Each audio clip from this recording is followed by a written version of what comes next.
Buonasera e benvenuti alla trasmissione Facciamo il Punto, curata dalla Tenda TV e inventata insieme alla Pastorale Sociale del Lavoro. Abbiamo qui oggi presenti l'avvocato Maria Elena Nasisi, presidente del Consiglio Comunale di Marino di Piave, e Daniele Mercadante, fondatore dell'associazione Nuova Voce di Cappellamaggiore.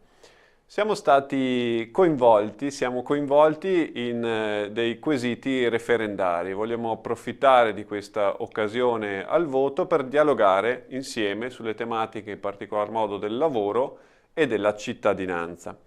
In questa puntata, appunto, affronteremo queste tematiche cercando di avere un impianto largo di valutazione di queste tematiche e di capire che cos'è questo strumento referendario al quale saremo chiamati alle urne l'8 e il 9 giugno. Quindi passerei subito la parola a Maria Elena Nasisi. Maria Elena, ti chiedevo molto semplicemente che cos'è il referendum, ma in particolar modo che tipo di referendum andremo ad affrontare e a votare l'8 e il 9 giugno.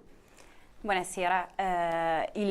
lo strumento del referendum è uno strumento attraverso cui la cittadinanza, gli aventi diritto al voto sono chiamati ad esprimere la propria volontà circa la permanenza in vigore o meno di una norma, di un atto avente forza di legge o di una legge italiana. In particolar modo il referendum abrogativo ci chiede se vogliamo abrogare una norma in tutto o in parte, quindi votando sì decidiamo appunto per l'abrogazione, votando no rimarrà in vigore la norma. Grazie Maria Elena.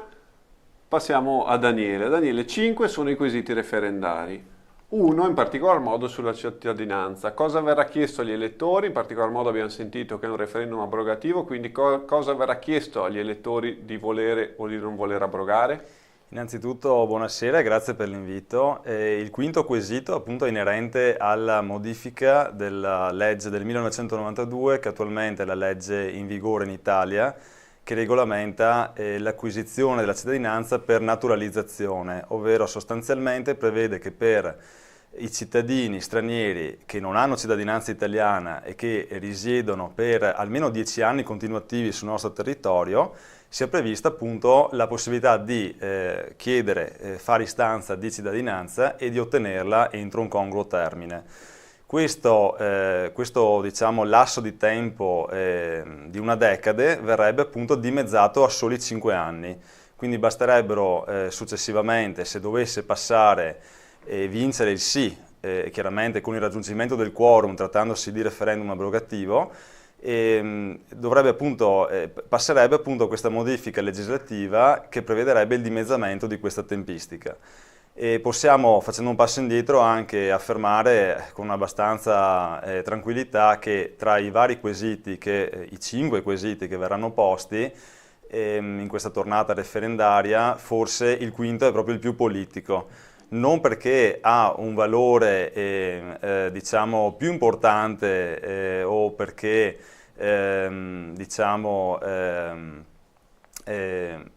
ha un ruolo gerarchico di preminenza rispetto agli altri 4 quesiti, ma perché negli ultimi 30-20 anni, in maniera diciamo sempre via via maggiore, abbiamo assistito a una, possiamo definirla, secolarizzazione di diritti sociali in favore di una più polarizzazione e attenzione da parte dell'elettorato verso le tematiche civili. Questo, tra i 5 quesiti, sarà per eccellenza appunto il quesito che riguarderà una tematica civile che è appunto la cittadinanza.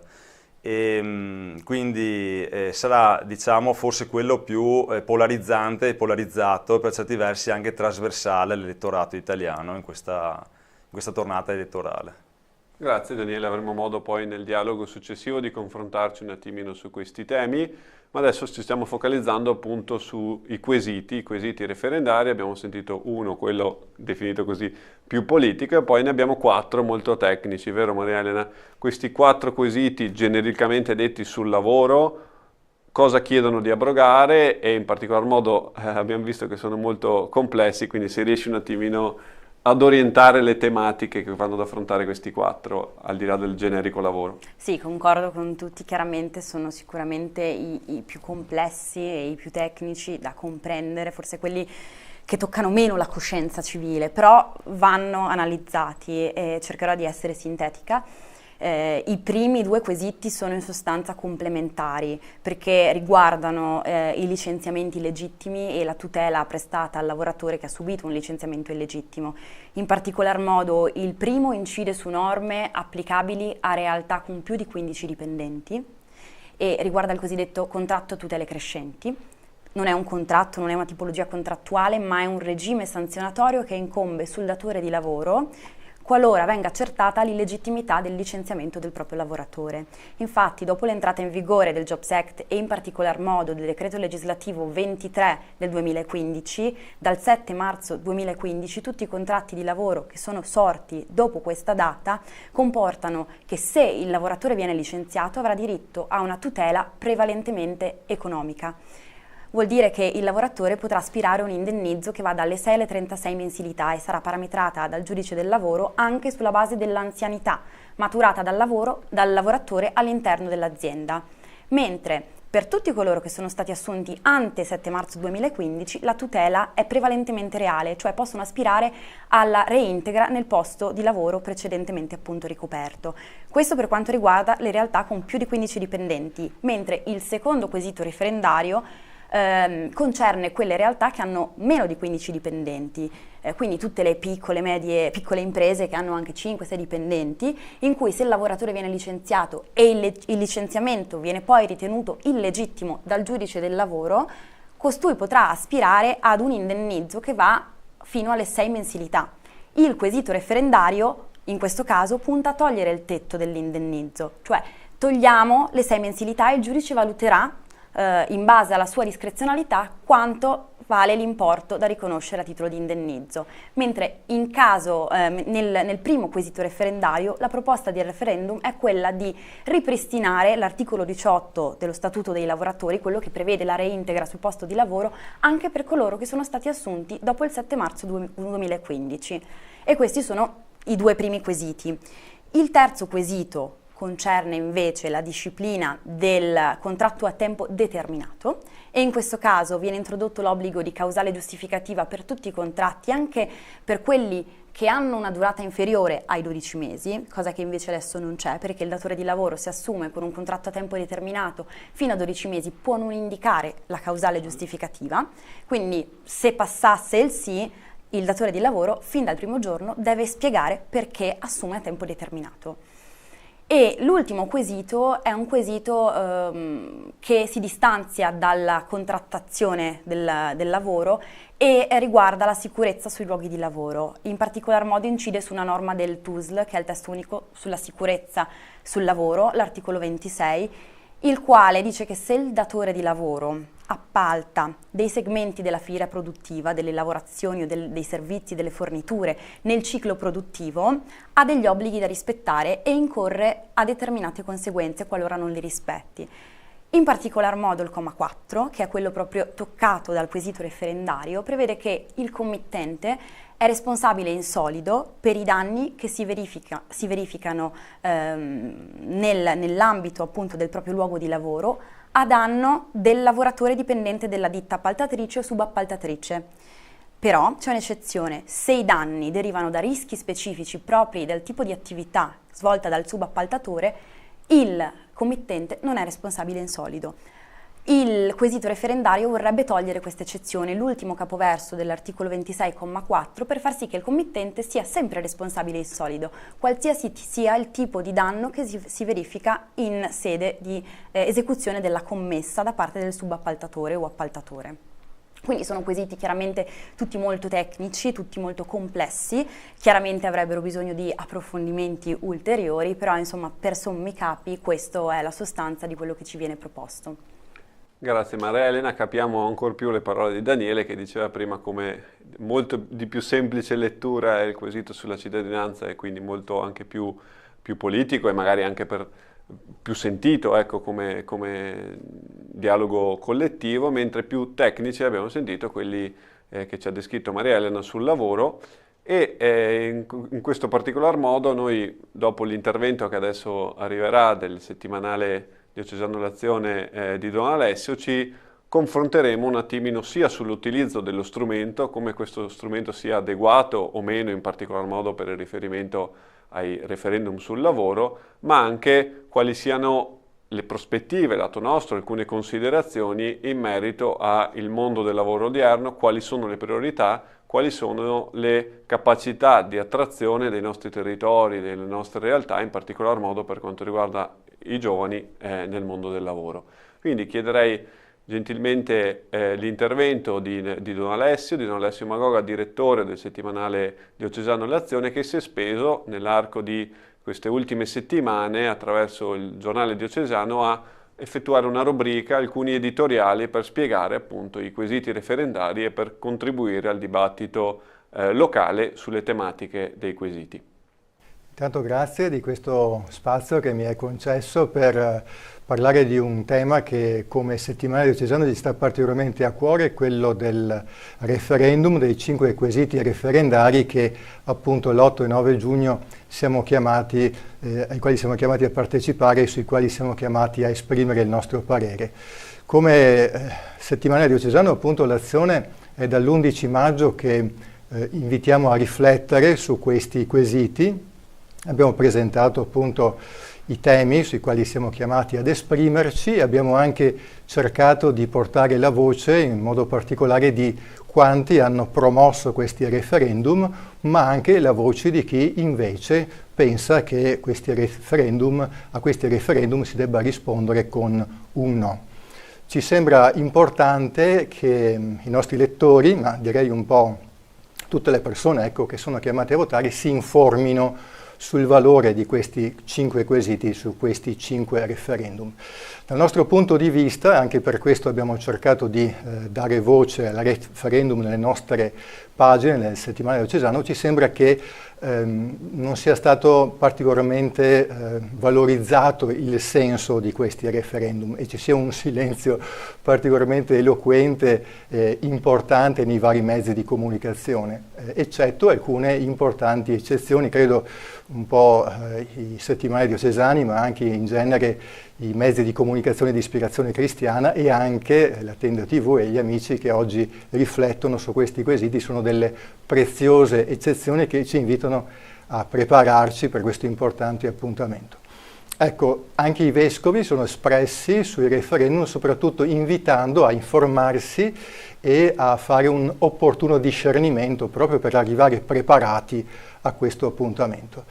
Se posso aggiungere qualche altra considerazione, ci sembra che l'invito all'astensione che è stato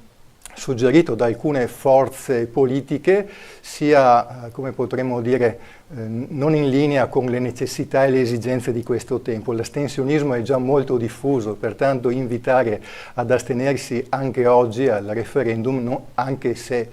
la legge lo permette in modo particolare proprio nei referendum, ci sembra che non sia in linea con l'esigenza del tempo, che invece va nella direzione di valorizzare la partecipazione delle persone. Un'ultima considerazione, nell'ultimo editoriale che ho scritto sempre nel nostro settimanale diocesano, ho invitato anche a riflettere sulla necessità probabilmente di una riforma dello strumento referendario. Non è semplicemente un pensiero mio, ma anche una voce che si alza da più contesti, da più ambiti, vale a dire forse è il caso di alzare il numero delle firme necessarie per chiedere un referendum e forse è anche necessario rivedere il quorum, come nel caso dei referendum costituzionali dove non c'è quorum, anche in quelli abrogativi forse si dovrebbe arrivare ad una uguale decisione. Questo costringerebbe tutti, sia chi propone il referendum, sia le forze che si oppongono, ma credo anche i cittadini, ad una maggiore ed una più grande serietà. Quindi l'augurio comunque, concludo, è quello di informarsi, fare discernimento e prendere una decisione consapevole. Grazie Don Alessio per il tuo contributo. Abbiamo appunto visto quali sono i quesiti referendari, abbiamo sentito l'impegno del settimanale diocesano all'interno di questa tornata di quesiti referendari. Vogliamo adesso approfittare un po' degli amici qui presenti in studio per dialogare su queste tematiche del lavoro e della cittadinanza. In particolar modo ci vogliamo focalizzare sul mondo dei giovani. Se permettete alcune riflessioni, poi dialoghiamo insieme. Quelle che paiono essere le problematiche del lavoro sono spesso relegate in alcune tematiche che spesso vengono analizzate una per una a sé stante, ma integrate e messe insieme. Parliamo spesso di tanta occupazione, di occupazione come sia crescente, parliamo separatamente di come aumenta invece il lavoro fragile, i cosiddetti anche working poor, cioè quelli che lavorano ma non riescono sostanzialmente, si diceva, ad arrivare alla fine del mese. Quanto la precarietà sia in calo, e quindi anche questo sia un riferimento esplicito al guardare al passato, al presente e al futuro anche di questi quesiti referendari, ma i salari in realtà sono bassi non tanto per questa precarietà del lavoro, ma anche per quella mancanza, la vediamo nei rapporti Letta e nei rapporti Draghi, della produttività di questo paese, della produttività dell'Europa in tutti i suoi fattori.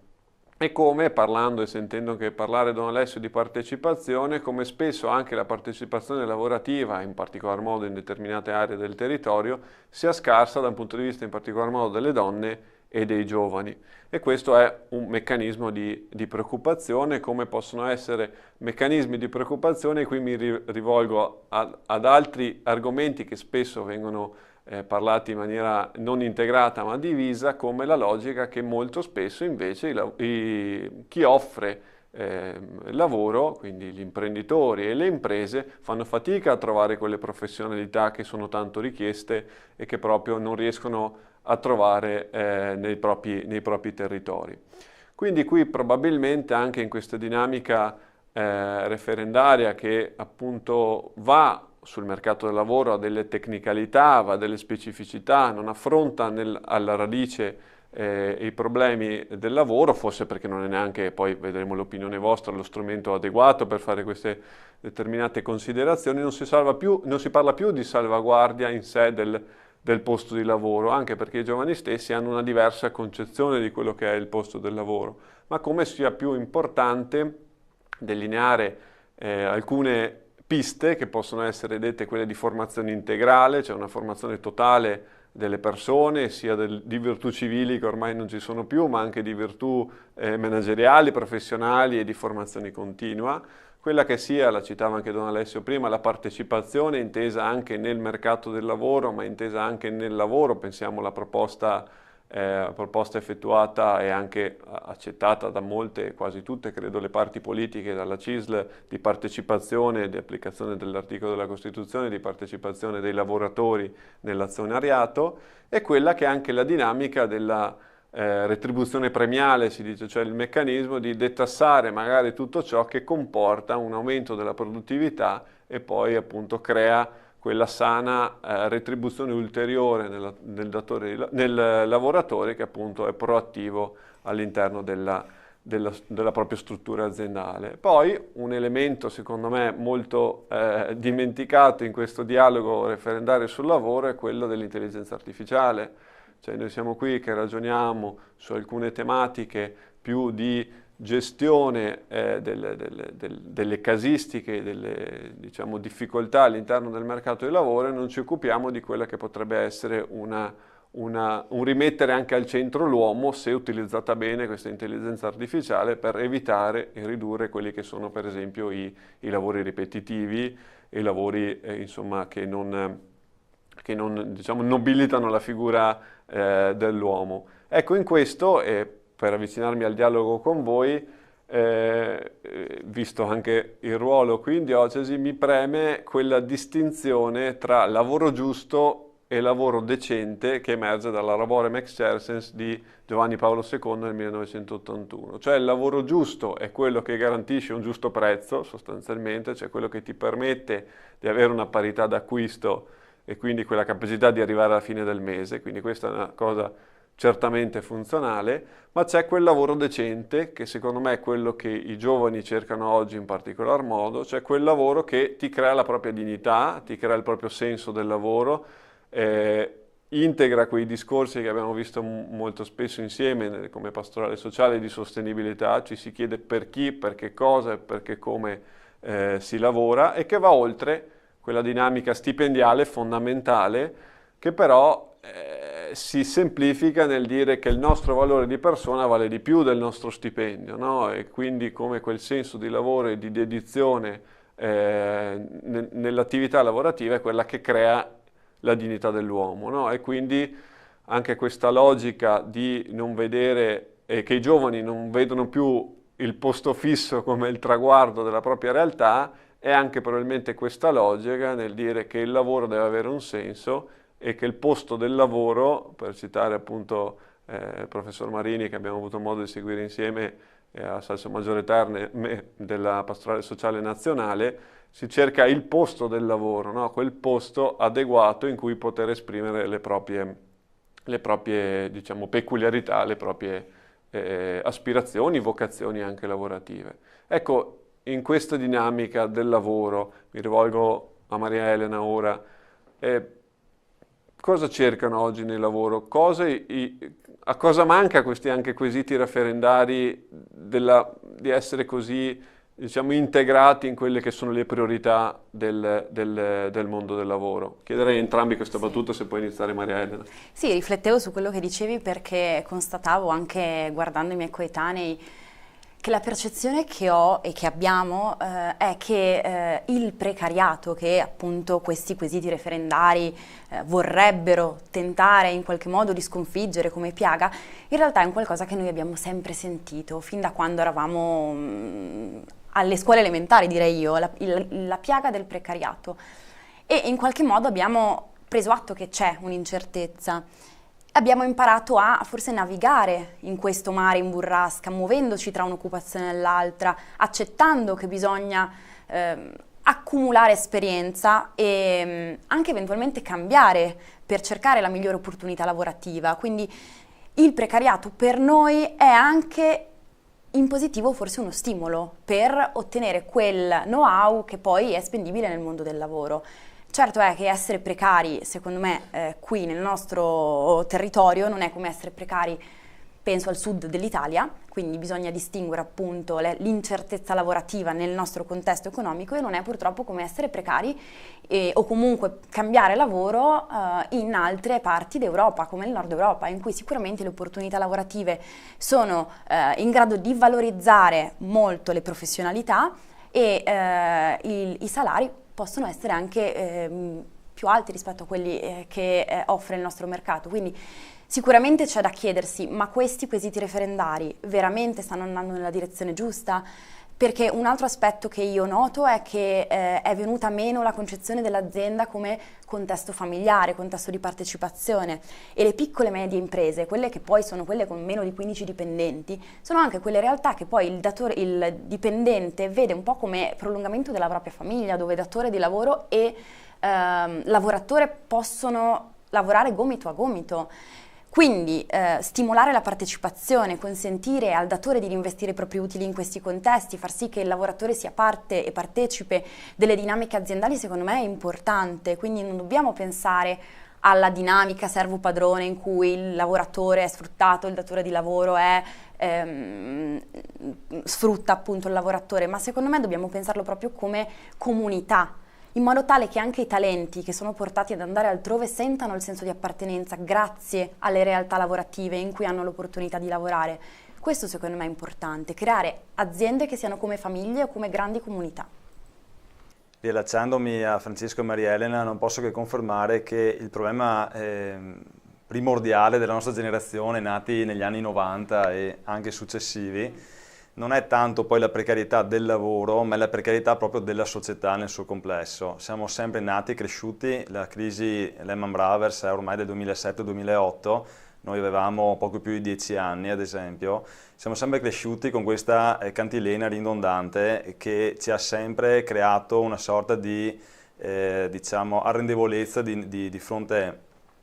ai fatti della storia e a una mancanza di veri riferimenti, a una società che ormai, lo sappiamo, è completamente liquida e priva di veri capisaldi e figure di riferimento. La politica in tutto questo poi nel frattempo non ha saputo, da difensore, da anche amante del meccanismo e del mondo politico, non ha però in realtà saputo assolutamente ad avere visione e soprattutto a dare un orientamento alla società di oggi, quindi non ha facilitato ma semmai ha aggravato ulteriormente la precarietà del lavoro e della società in cui oggi ci troviamo. E non è un caso infatti che si parli in questi 4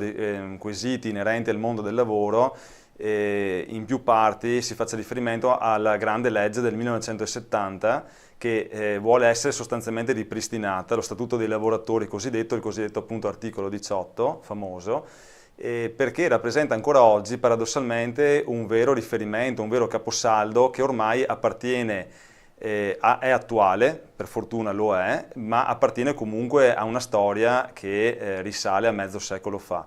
Non si riesce veramente, e qui il Parlamento ha completamente abdicato al proprio ruolo riformista, ad andare avanti a saper tracciare, disegnare, ma anche eventualmente modificando, tornando anche nei propri passi, quindi non è che poi di per sé il referendum ponga dei quesiti formalmente sbagliati, però nella sostanza in realtà non abbiamo forse una vera e propria consapevolezza di un aggiornamento dei tempi che stiamo vivendo e di una vera soluzione alle problematiche reali di tutti i giorni che i giovani oggi vivono. Tanto vero che, citando nuovamente il recente libro del professor Marini, non si parla più oggi del posto di lavoro come un luogo fisico, come questa sedia in cui oggi siamo seduti durante questa trasmissione, e magari tendenzialmente il posto fisso a tempo indeterminato nello stesso luogo di lavoro per 40-50 anni come è stato per i nostri nonni, i nostri genitori, ma si parla del posto del lavoro come un luogo, come un habitat e un sistema di più elementi che si possono contrapporre o frapporre, interporre tra di loro. Quindi le necessità del giovane d'oggi, del lavoratore di oggi, perché è giusto parlare ancora di lavoratori, forse è diversa dal punto che viene preferita la variabile tempo rispetto alla variabile stipendio o variabile aspetto economico, ad esempio. Quindi è più importante per il giovane di oggi avere la certezza di avere più spazio per la propria persona piuttosto che guadagnare anche 50, 100, 150 euro in più a fine mese. Poi chiaramente il tema dei contratti pirata e della contrattualizzazione non governata dalle trattative sindacali è fondamentale ed è assolutamente attuale. Però questo referendum comunque vada non le risolverà queste problematiche. Il problema deve essere di una riforma sistemica dove tutta la politica si sente chiamata a partecipare a una grande stagione di riforme che per tanti anni non abbiamo visto e che sembra che non intravederemo per tanti anni ancora. Sì, infatti l'obiettivo anche di queste nostre chiacchiere è quello di vedere come portare al centro queste tematiche del lavoro, della cittadinanza, proprio per discuterne, quindi in questo ringraziamo certamente la presenza dei quesiti referendari, però ne esprimiamo allo stesso tempo un po' nelle parole che sono emerse insieme anche nei dubbi dello strumento, perché magari abrogando una parte di legge con un obiettivo anche lodevole non si ottiene quel risultato che si spera di ottenere, no? Perché poi sappiamo tra applicazione, ritmi burocratici e quant'altro non abbiamo affrontare il problema con una visione strutturale e forse anche con un'abdicazione di questa responsabilità che dovrebbe essere frutto di lavoro, soprattutto sugli argomenti tecnici che abbiamo sentito prima, delle commissioni parlamentari, di tutta l'istruttoria parlamentare di Camera e Senato, che ci consente appunto di affrontare con un quadro legislativo di una complessità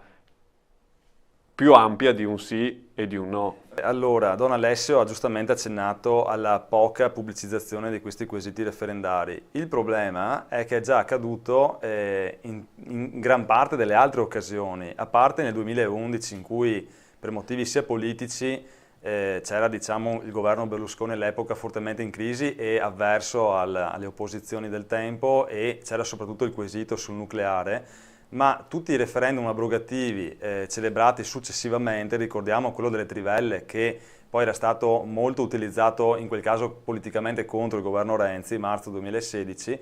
non hanno raggiunto il quorum, ma non solo a causa di una mancata pubblicizzazione, perché le tematiche lì presentate sono sempre state molto tecniche, tematiche diciamo per elezione dedicate a una bella opera di riforma da parte del Parlamento, che poi non si è mai verificata, e al contempo, oggi ne siamo anche testimoni noi, non è facile, non è stato facile neanche per noi, come tu ben sai, coinvolgere la stessa politica, anche locale che fosse, ad esprimere una propria posizione, una propria idea su questi quesiti. Sicuramente gli spettatori che ci seguono hanno potuto capire quanto è difficile anche per noi, in parole semplici, spiegare e cercare di esporre in maniera chiara il contenuto di questi quesiti. Ecco, appunto, mi pare che lo condividiamo tutti e tre questa sera, è importante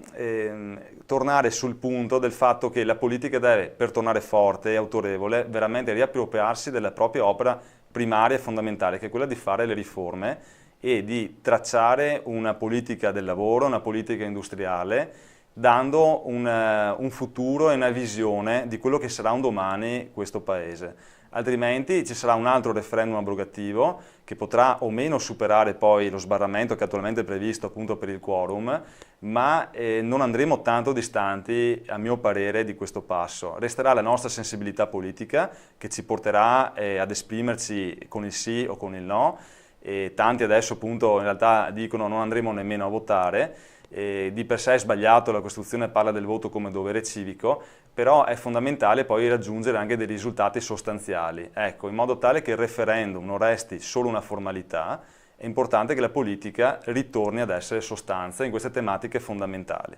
Sì, forse, ecco, ti lascio Maria Elena discutere introducendoti un'ulteriore piccola domanda per dire che forse anche la stessa logica di essere un abrogativo non agevola diciamo, la partecipazione, quindi la logica di riguardare lo strumento è anche di riguardarlo in un'ottica, cerchiamo di fare anche delle tornate elettorali che facilitano la partecipazione già delicata, già in una situazione frammentata e di difficoltà di partecipazione. Questo forse sì, era per introdurre. Se penso all'articolo però 75, l'astensionismo come non voto è preso in considerazione seppur implicitamente dalla stessa Costituzione, certo. Quindi c'è un po' questa tra le righe, l'ammettere che potrebbe non esserci l'elettorato che si reca alle urne e esprime addirittura appunto... Maria Elena, ti interrompo brevemente, ricordo negli studi fatti, e qua parliamo veramente di teoria di diritto parlamentare, entriamo veramente in dettagli che magari al pubblico anche poco interessano, ma sia in Costituente che poi nei regolamenti attuativi del referendum abrogativo legato all'articolo 75 della Costituzione, lo sbarramento del 50% veniva considerato da tanti padri costituenti addirittura troppo basso, perché dopo il plebiscito avuto con il referendum del 46, tra cui si scelse tra Repubblica e monarchia, era ben chiaro che i partiti di massa e la forza propulsiva dopo 20 anni di dittatura fascista avrebbero riportato gli italiani, come poi appunto sarà per almeno 40 anni, a votare in maniera molto massiccia alle tornate elettorali, sia referendarie che politiche che amministrative. Quindi paradossalmente era considerato addirittura troppo basso, tanto vero che si ritenne di abbassarlo al 50% proprio per favorire comunque una celebrazione più semplificata anche del referendum abrogativo. Sì, aggiungo se posso che è pensato così forse perché si voleva evitare che la minoranza del paese potesse cancellare le decisioni prese dalla maggioranza del Parlamento, che è rappresentativa della maggioranza del Paese, diventa un antagonismo all'interno del popolo e quindi è chiaramente necessaria appunto il quorum e la soglia prevista dalla Costituzione. Ma il problema secondo me non è il quorum, è che la politica deve essere in grado di presentare quesiti che toccano la coscienza della popolazione, perché immagino io che se si presentasse un referendum analogo a quello del 74 che chiedeva appunto volete l'abrogazione della legge che introdusse il divorzio sì o no, lì votò il 90% della popolazione, l'88% della popolazione. gli spot pubblicitari, gli intellettuali che intervennero, sollevarono le coscienze della popolazione. Io mi aspetto che la politica mi interroghi su temi che mi interessino e che mi rendano sensibile alla questione, mi spingano in autonomia ad informarmi, a capire anche eventualmente la complessità del quesito. Questo mi aspetto dalla politica, non referendum plebiscitari sì, come infatti questo. torniamo appunto a quello che avevamo già detto anche prima, cioè la liquidità del mondo del lavoro e la frantumazione del mercato del lavoro di oggi rende veramente difficile, anche in maniera netta, ponendo una croce sul sì o sul no, rispondere in maniera chiara a quesiti che di per sé sono molto tecnici. Si accennava anche con Francesco e Maria Elena in preparazione a questo momento di condivisione, questo incontro, proprio quale fosse anche la difficoltà di entrare nel vivo di queste materie referendarie, tenendo appunto da parte per un momento il quesito sulla cittadinanza, che è di natura diversa, ma veramente se noi dovessimo paragonare lo Statuto dei lavoratori, come è nato nel 1970, come è stato modificato nel 2012 dalla legge Fornero e poi dal Jobs Act, cioè veramente è complicato anche per un esperto giuslavorista, figuriamoci per un elettore. Noi stessi ci includiamo assolutamente in questa seconda categoria. Quindi ecco, è uno strumento potentissimo, quello referendario, abrogativo, perché è veramente una sorta, anche chiamiamolo, di ribellione, no, dell'elettorato nei confronti del potere legislativo e anche esecutivo, che con la vittoria di un sì può sovvertire completamente anche un'architettura legislativa di un certo tipo, come è stato nel 2011 se ci pensiamo, però al contempo se la politica non si riappropria veramente della propria forza riformatrice e delega a minoranze o maggioranze relative del nostro paese la promozione di questi referendum abrogativi, rischiamo, andando avanti, di stimolare sempre meno la partecipazione al voto e di dare sempre meno importanza al ruolo che la politica invece dovrebbe avere. Questa è perlomeno la mia opinione, ecco. Grazie Daniele e Maria Elena. L'obiettivo proprio di questo Facciamo il punto, di questa rubrica della Pastorale Sociale in collaborazione con la Tenda TV, era fare emergere anche questa parte politica, di passione, di coinvolgimento, di partecipazione nelle varie forme, sia lavorativa che del voto e di qualsiasi altra attività, insomma, sociale che può portare supporto alle comunità di riferimento. Speriamo che, insomma, questa rubrica abbia avuto, diciamo, importanza nello spiegare questi quesiti referendari, nel coinvolgere le persone sul lavoro, sulla cittadinanza, per procedere insieme, probabilmente io dico, per creare delle istituzioni sempre più rinnovate nel proprio spirito, rinnovate nella propria realtà, di cercare di interpretare la modernità secondo quelli che oggi sono i segni dei tempi del cambiamento, guardando più verso il futuro e come si può più equilibrare sia il mercato del lavoro ma anche le dinamiche sociali all'interno del nostro territorio, dell'Italia intera e anche dell'Unione Europea. Grazie a tutti i telespettatori per averci ascoltato e ci vedremo alla prossima puntata di Facciamo il punto della Pastorale Sociale.